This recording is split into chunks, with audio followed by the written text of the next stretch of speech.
Charlian's foremost educational institute.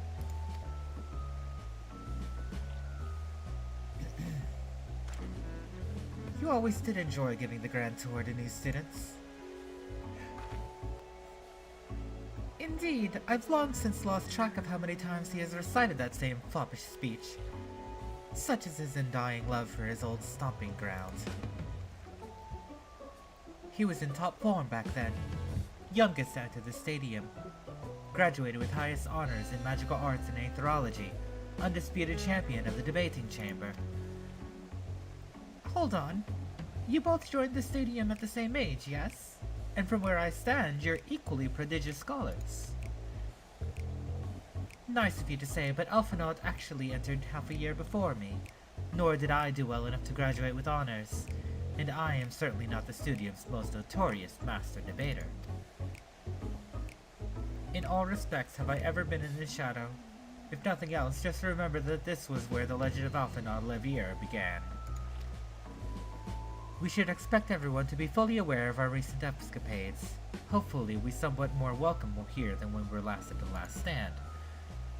I know better than anyone that the adoration the student body has for Alphinaud, and with a bit of luck it might work to our advantage.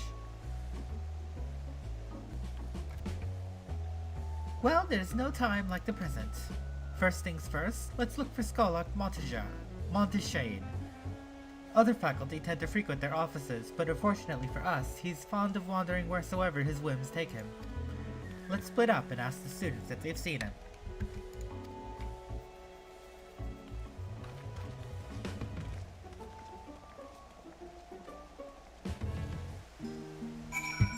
Alright.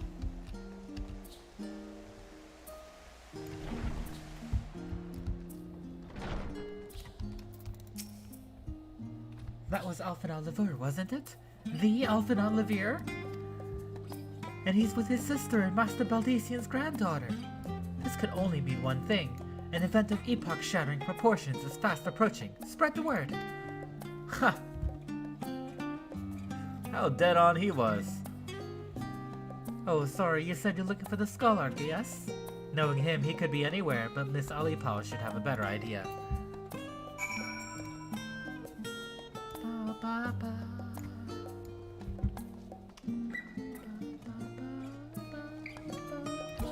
This is such a nice school. Look at this.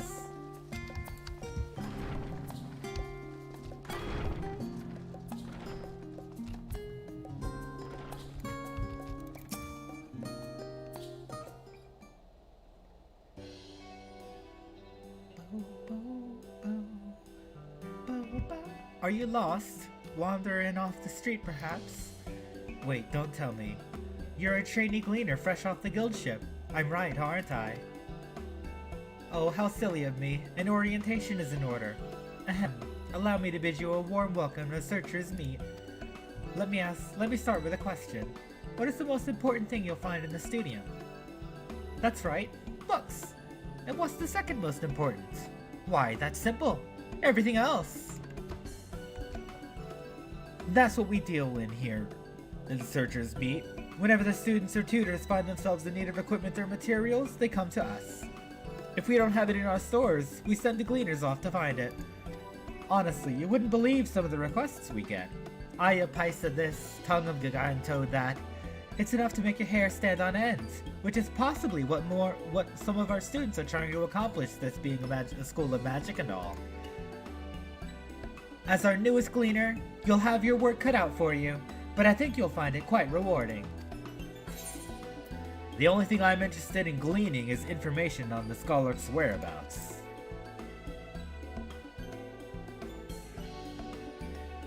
I beg your pudding? You're not a gleaner? Then this was all an elaborate ruse. No, wait, come to think of it, you never actually claimed to be one in the first place. Oh, my mistake. He was here, but now he's not. I did speak with him shortly before you arrived, though. He said he was on his way to Maker's Meet. Go back the way you came in, and you'll see it on the opposite side of the entrance. It's a laboratory of sorts, home to many rare and expensive not to mention alarmingly frequent accidents. If you lose your way, just follow the blood-curdling screams. In the time it's taken me to tell you all of this, the Scholark has probably already left. Best of luck finding him. I have a feeling you'll need it.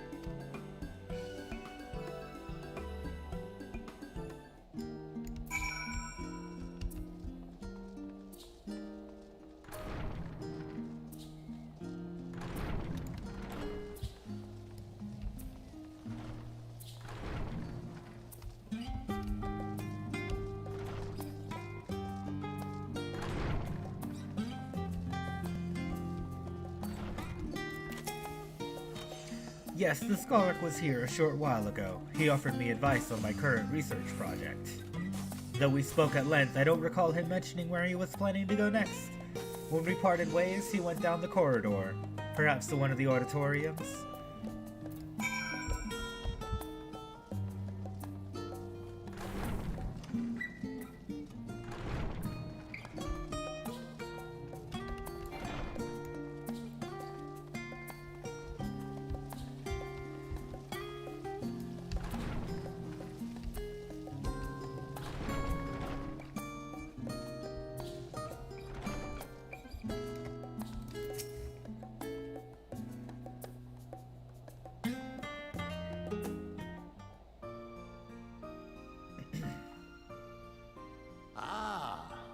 Remember you?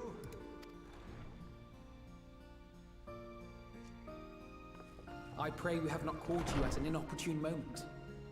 We wanted to offer our thanks for your kind words in the forum.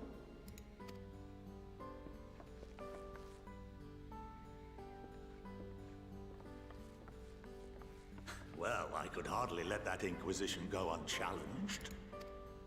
I've always believed that curiosity should be nurtured, not stifled. Thankfully, a majority of my colleagues agreed. A slender majority, aye, but a majority nonetheless. Had the vote not gone our way, we would be having a very different conversation, if any at all. Though I'd like to think you would have not given up on our cause. I'm told you paid a visit to the Annex afterwards. Yes, that's right. I was hoping to speak with the grandchildren of my dearly departed friends Galuf and Louisoix in a less dour setting. But it seems I just missed you.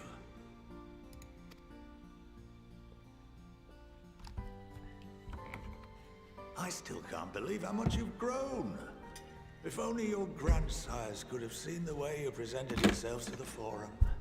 Why, it fair brought a tear to my own eye.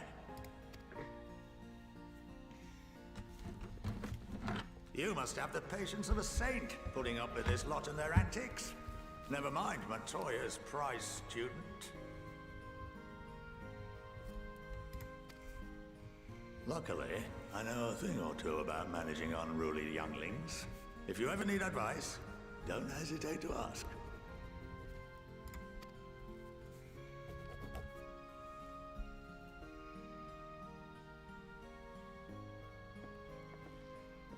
If I may, there is a rather more pressing matter we wish to discuss.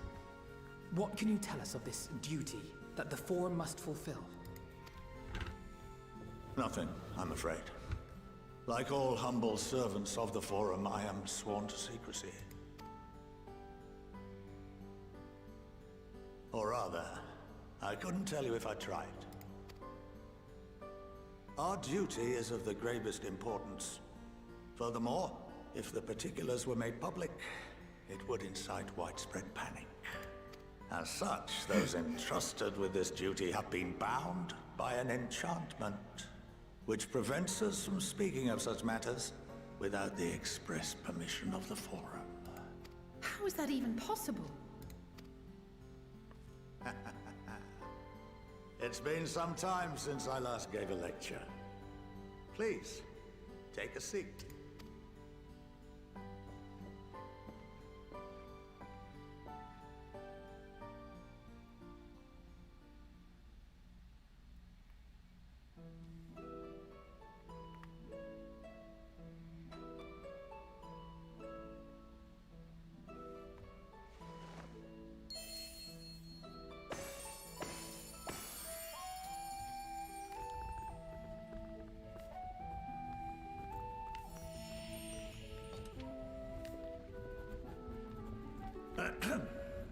We shall begin by reviewing the fundamentals of etherology.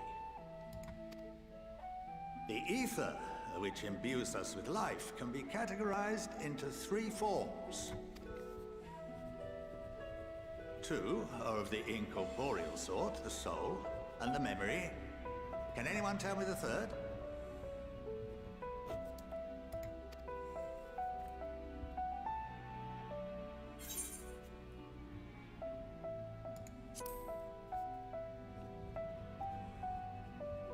Yes, very good.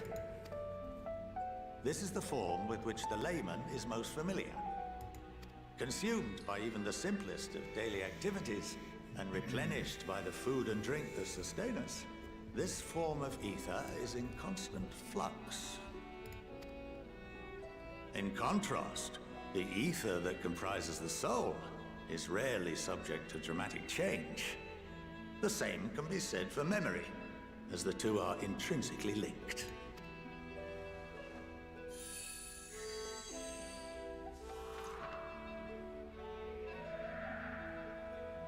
Picture the soul as paper, and memories as words written upon it. Now, what would happen if that paper was doused with ink? The same type of ether as comprises the memories.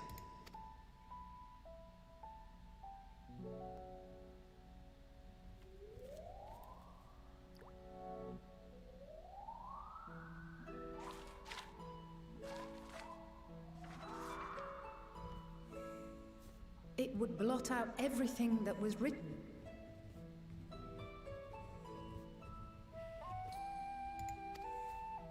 Precisely.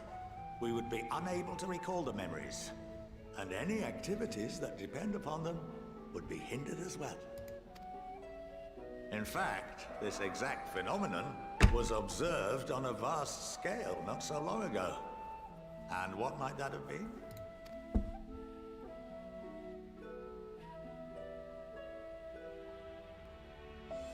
The 7th Umbral Calamity.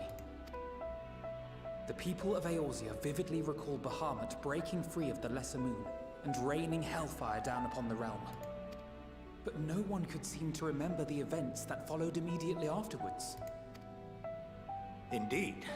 To this day, we have yet to determine whether it was an unintended consequence or a deliberate act. The enchantment which binds me and the rest of the Forum is based on a similar principle. And yes, it is a contravention of the Sharlayan prohibition against the practice of memory manipulation. Only when a new member is inducted and told of our great duty are they subjected to the process. A necessary evil. You have my word that it would never be used to manipulate the populace. I should hope not. But can this enchantment be dispelled and your memories restored? If 9/10 of our members give their approval, then the process may be reversed. Then, and only then, would we be able to speak freely to others of our sacred duty. Barring that, we must wait until we return to the ethereal sea.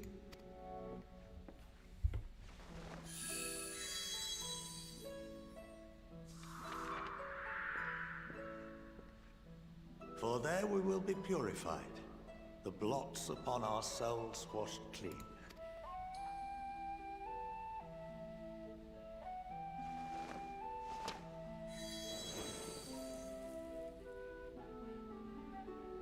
And our memories drift apart and dissolve, rather defeating the purpose, I suppose.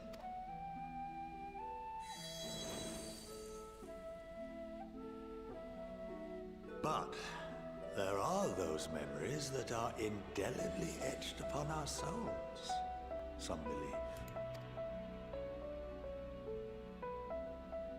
What happens after that? We are reduced to pure ether, coalesce with that of others, and create souls anew. Alternative schools of thought assert souls remain whole, and return to the corporeal world, reborn into another form.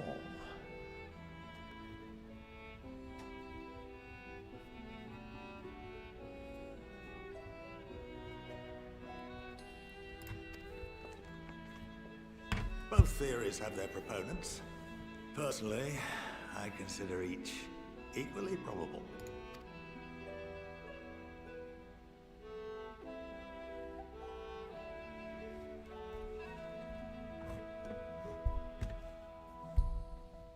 Well, I think that's enough education for today. Now that I've given you some food for thought. Or rather, an entire banquet.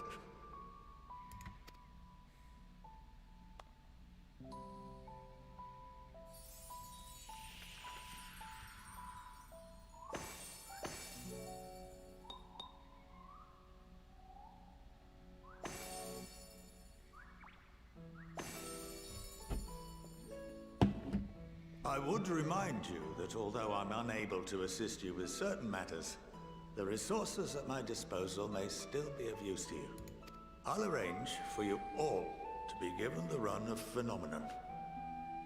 Of course, as associate to our alumni and the students of Baldessian, this privilege is extended to you as well, my friend.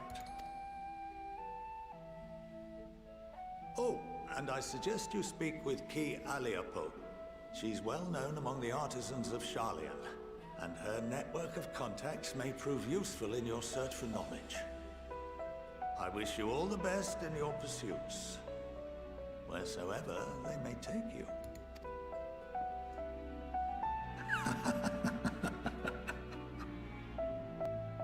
That was an ominous laugh. That was ominous as heck.